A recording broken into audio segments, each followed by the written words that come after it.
প্রিয় দর্শক, আসসালামু আলাইকুম। আশা করি সবাই ভালো আছেন। আমি আল্লাহর রহমতে আপনাদের দোয়ায় অনেক অনেক ভালো আছি। আজকে আবারও চলে আসলাম আমার লাইফস্টাইল নিয়ে।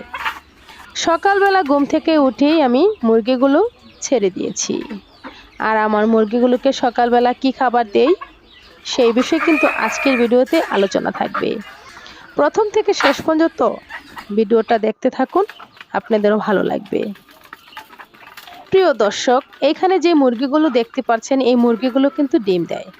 এখানে যেই 10-12টা মুরগি আছে সবগুলো মুরগি কিন্তু ডিম দেয়।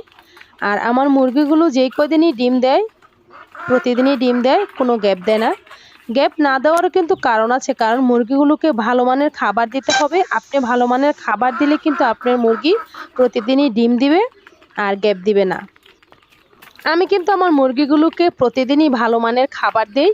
আর 15 দিন 20 দিন পর পর জিঙ্ক খাওয়াই। জিঙ্ক খাওয়ালে হয় কি, মুরগির রোগ প্রতিরোধ ক্ষমতা ভালো থাকে, মুরগিগুলো দেখতে সুন্দর দেখা যায় এবং কি মুরগির পাখাগুলো অনেক সুন্দর হয়।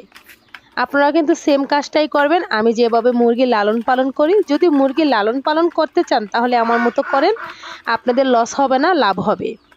যদি 10টা মুরগি ডিম পারে আপনি 5টা মুরগির ডিম খেতে পারবেন আর 5টা মুরগির ডিম কিন্তু বসাতে পারবেন। আর হ্যাঁ, মুরগি ডিম পাড়ার সময় হলে কিন্তু ভালো মানের খাবার অবশ্যই দিতে হবে। খাবার নিয়ে কিন্তু কোনো কিপটামি করা যাবে না। যেমন আমার মুরগিগুলো ডিম দেয়, আমি কিন্তু এদেরকে এখন খাবার দিয়েছি লেয়ার 1। আর এই খাবারটা খাওয়ালে কিন্তু মুরগি প্রতিদিন ডিম দিবে এবং কি আপনার মুরগি ডিম পাড়া গ্যাপ দিবে না। আপনারা কিন্তু এই খাবারটাই খাওয়াবেন। এই খাবারটা খাওয়ার কারণে আপনার মুরগি দেখবেন প্রতিদিন ডিম দিবে, আপনি লাভবান হতে পারবেন। আর আপনার মুরগিও সুস্থ স্বাভাবিক থাকবে, কারণ লেয়ার 1 আদারের ভিতরে সব কিছু দেওয়া থাকে, তার জন্য মুরগির রোগ প্রতিরোধ ক্ষমতা ভালো থাকে। প্রিয় দর্শক, আজকের ভিডিওটা এখানে শেষ করছি। আবার দেখা হবে নতুন কোনো ভিডিওতে। আর কারো কিছু বলার থাকলে অবশ্যই কমেন্টে জানাতে ভুলবেন না। আজ এ পর্যন্তই।